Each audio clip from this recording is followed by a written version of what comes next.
I read a very interesting blog post today. A young lady in her 20s is disabled, and through the last couple of years she's been weeding out unhealthy relationships and friendships she's had. For instance, there were people who just wanted to hang out with her because she would go out and party with them. She'd go out and drink with them. She could be ready in a moment's notice to go out and do things. And once she wasn't able to do that anymore, a lot of friendships kind of dwindled. They didn't come around. They didn't accommodate her. There are things that she can do, like, hang out and watch a movie at home or whatever. A lot of people aren't willing to do that, so those friendships have ended.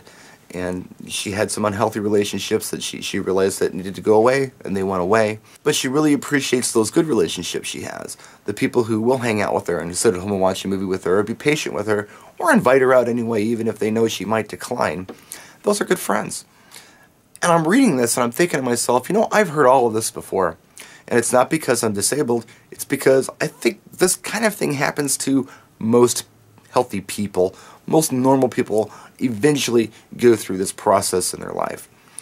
When I was about 23, 24 years old, I guess, I entered into a serious relationship.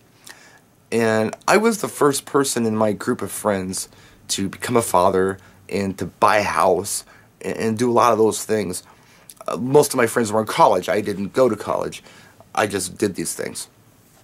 And a lot of my friends that I was hanging out with, they weren't there yet. They were still out finding themselves, or they were still in college, or maybe they had just graduated college and they were still having some fun going out on weekends and partying and things. I was more focused on my family, my kid, fixing up this old house I bought in a good neighborhood, but it was a fixer-upper, and my job, and things like that. I used to look at people like the ones who still were going out and partying and thinking to myself, how lame is that? I mean, that's sad. I mean, this is the real happiness, to find this family and to find this adulthood. This is the goal, and I've gotten it, and I really feel sorry for these people who are going out and partying.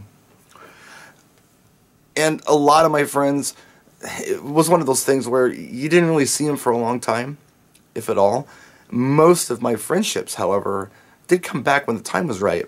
And for me, the time was right at 30 when I split up with my girlfriend who I'd had the kid with. And I decided to find this balance in my life between having fun and being a single father. And I made a lot of personal sacrifices for this. And I swallowed my pride for a lot of this, but it was important for me, inside to do this for myself. Now I'm 44 years old, and I still try to keep that balance. I'm in my own home now, and I have a job, and I've got a 17-year-old daughter who's a relatively well-adjusted kid, and I'll take some credit for that. But having said that, I still have a life. So what I'm trying to say is a couple things. Number one, this type of thing is not just for disabled people. This is for people.